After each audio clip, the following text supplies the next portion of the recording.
Greetings all, praise the King. Welcome to Eyewitness, an eye with an eye, an unscripted source where we reason to discover the truth, supporting the struggle for international justice. Today's topic of conversation is on fashion.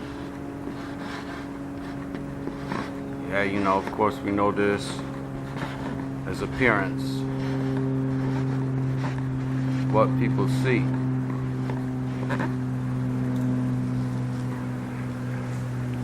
We know that a first impression is the most lasting one. And we know that, typically in a relationship between two people, the first recognizable sign or attraction is based on appearance. We also know that there's more to people than just the appearance. And what is this fashion? Well, there's different forms of fashion. We could say there's a natural form, and there's this adapted form, we'll call it.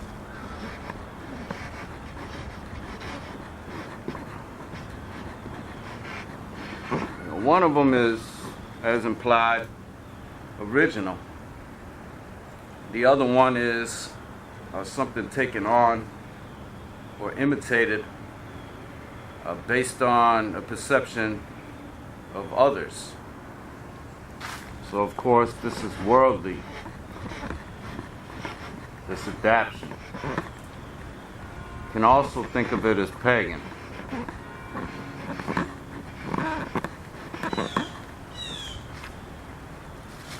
Now, we can see this as a form of idolatry in the most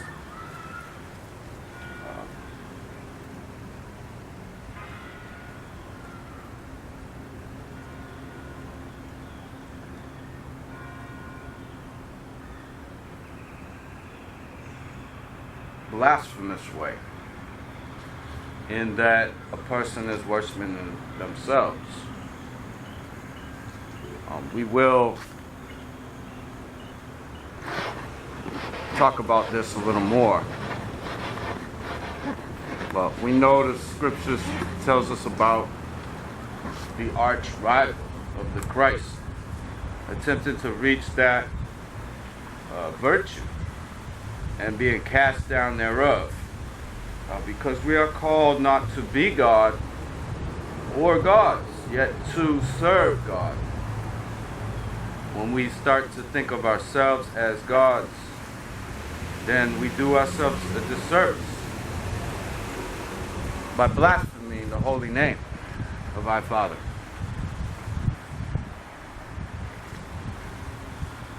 No. Otherwise, we can consider it worshiping Satan. But this carries on further. You see, because we're in a pornographic environment.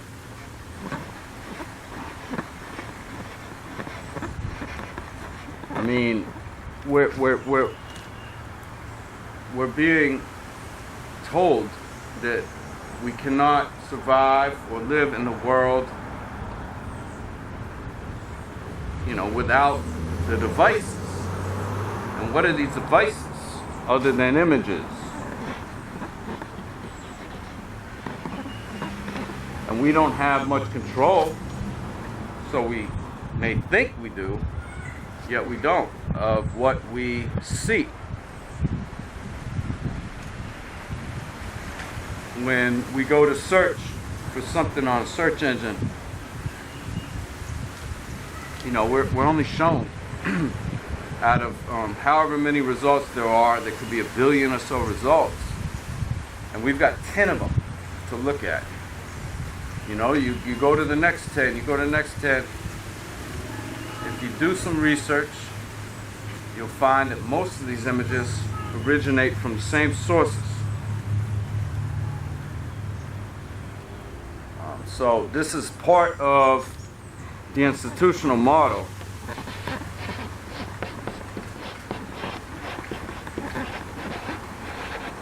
where we're only shown what they would like for us to see.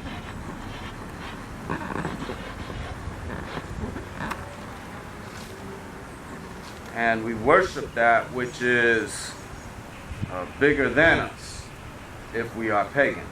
I use the word we there, although I'm not referring to the I and I. But the pagans worship what they consider to be godlike because they know not the living God. The living God is the natural God, the God of creation, and the one that resides within the servants through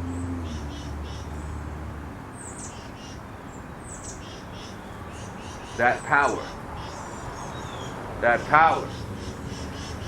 had descended onto the earth. Man only recognizes that which he sees. He has no possession or value in the power, the heavenly powers, yet on the earthly powers. So these are a form of earthly powers that are attainable by man who seeks to worship himself through his image. Of course, this being the image of the beast proclaimed in the scriptures to give power to the first beast, which is the monkey rule that's manifested in the institutional model. You can also think of this, the plantation model, in terms of a micro example.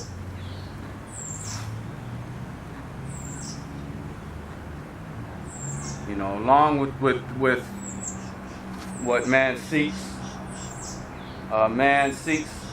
more power, and therefore builds his wealth to take the appearance on of a god. Now,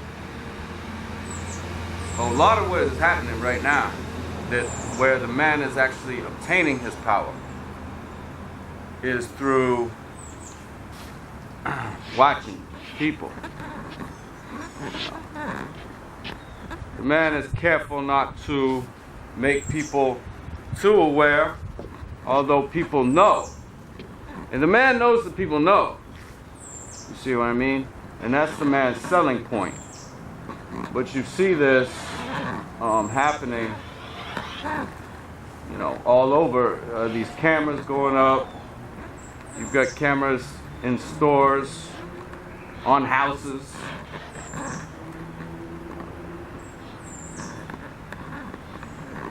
And the man's behind us. You know, it's all like an open source. So the man's able to access the information. Now the man's using, of course, the artificial intelligence, which is the second beast, to give power to the first beast, to track and monitor all the activities. The man can program it to specify a certain individual and watch the individual everywhere, you know, it could be caught.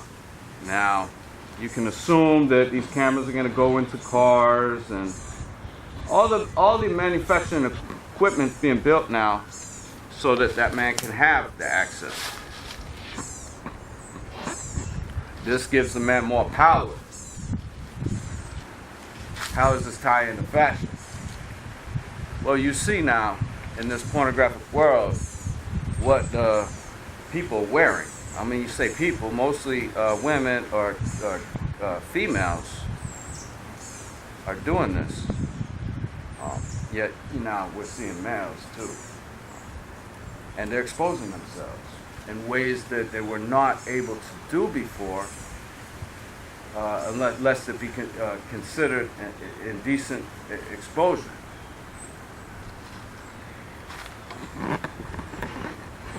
It's something when you have, century-old generations forbidding the practice of wearing these articles for so long, but yet now today it's become something of such normal acceptance.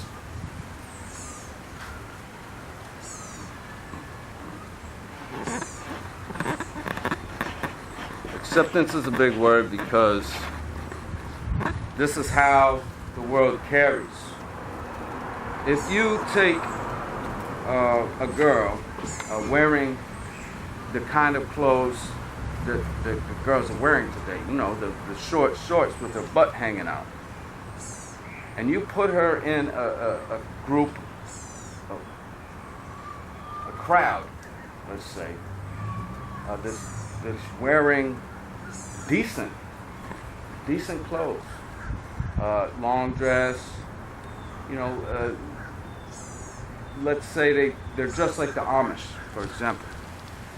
Who do you think is going to get the attention? Now, it's going to be negative attention, but nevertheless, people are going to be staring at this girl. You could go to the beach. You could have everybody wear a bathing suit that they used to wear back in the 1950s when the bathing suits started coming out and Miss America objected to wearing. And you can take one of these girls with these thongs that they're wearing now today and put that person on the beach with the rest of the people dressed like they used to, which was not acceptable at that time, even as they are fully, covered. Who's going to get the attention, right? But yet, if you put the same person on the beach today, in the same clothing that is common today, then the person won't get as much attention because it will be seen as normal.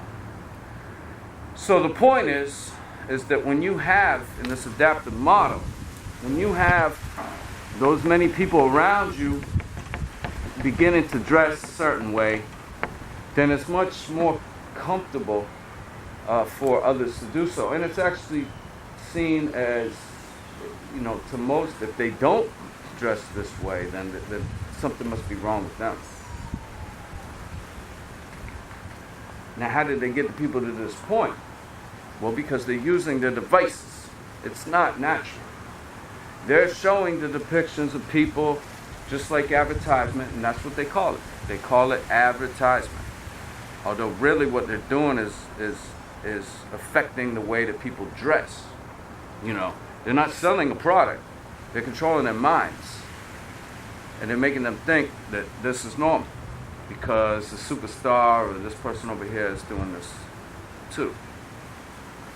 Where does this lead? You see? If you have a college, age group of people that dress a certain way, then the high schoolers will follow them. This is what we could consider the face crook model. And the face crook model, shows all the cool people doing this kind of thing, and then those that would like to be like them join. So the college group is considered to be the coolest class because, they're in that age bracket where they're old enough to make decisions on their own, but they're still young enough to have a good time, or whatever they say, So the college bracket is seen in our society today, 2021, the Western world, is the cool class. In the past, it was the elders. See, the elders were the ones that got the respect.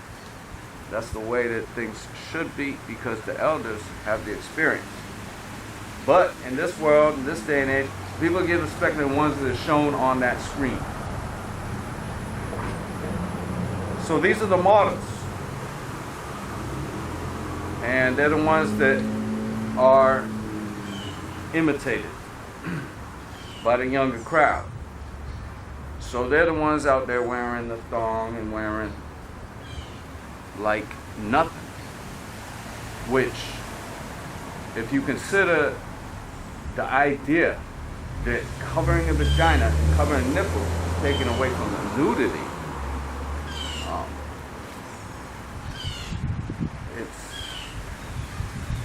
it's deception.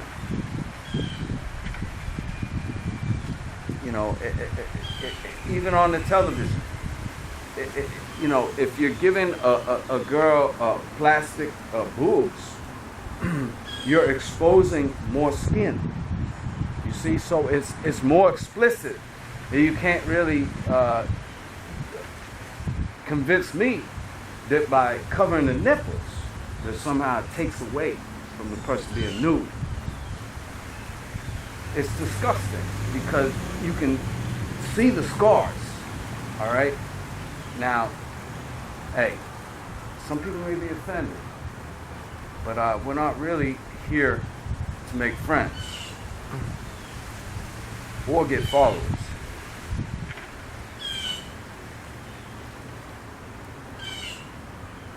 The blasphemy happens when something sacred, such as marriage, is no longer held to its rightful value.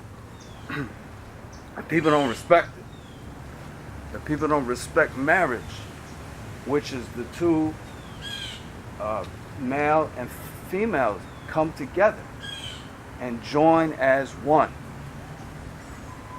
If this kind of thing is happening, you know, on the internet, in the form of pornography, this is blasphemy.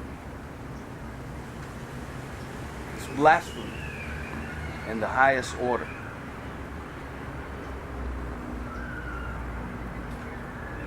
And the way the fashion moves, it moves towards this world. And it drags the children in with it. Because as we discussed the Facebook model, it starts here and it ends here. You know, and they're gonna say that, oh, it's up to the parents to decide what the kids wear. If the parent decides the kid, the girl can wear a thong when she's 12, then hey, you know, that's the parent's choice.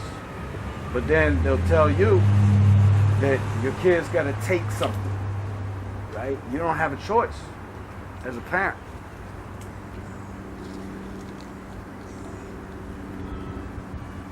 Witchy-watchy.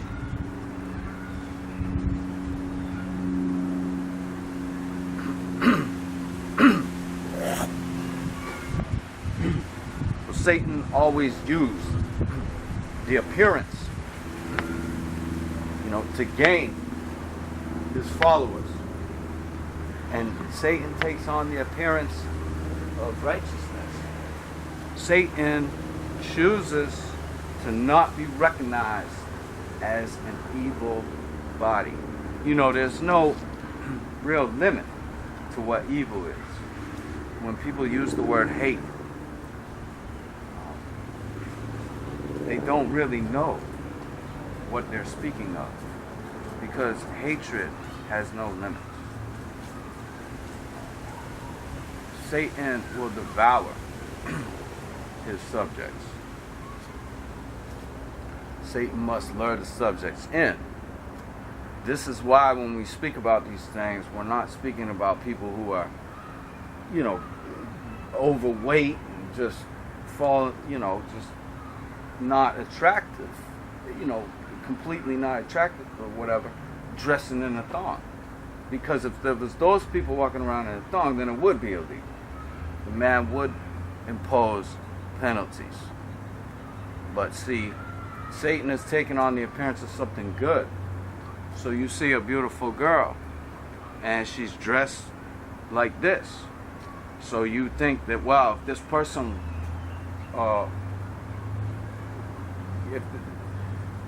why would the master of creation make this person be so beautiful if they weren't good?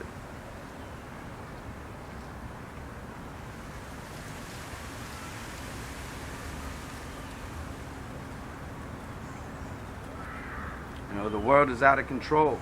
But it's out of control by design.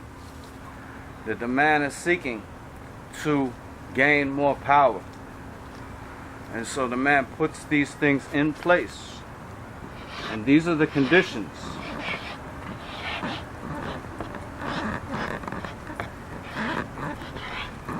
that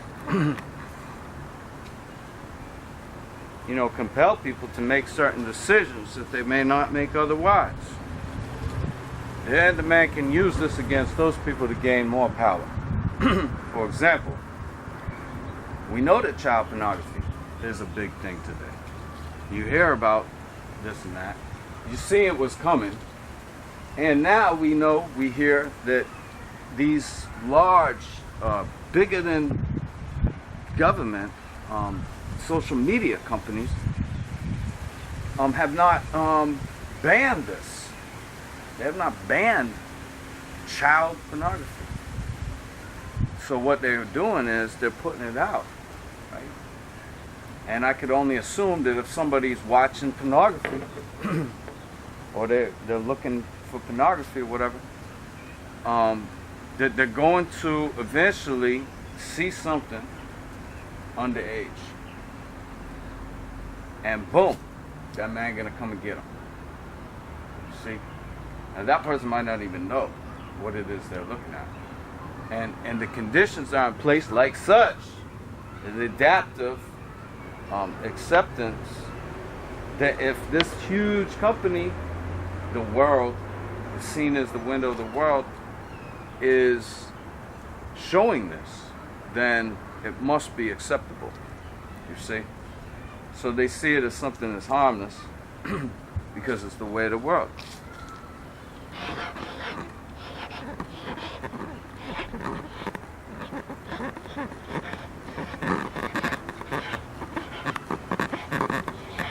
So this is like the new war on drugs. Whereas the man puts the conditions in place. They give the Ricky Ross the crack in Compton. And after that, they just collect money. Through forced servitude in prison or just revenue through their courts. It's the war on drugs is now the war on sex.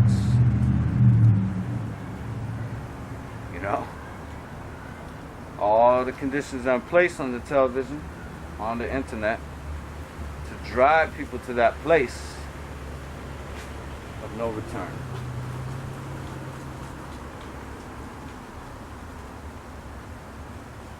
Blasphemy.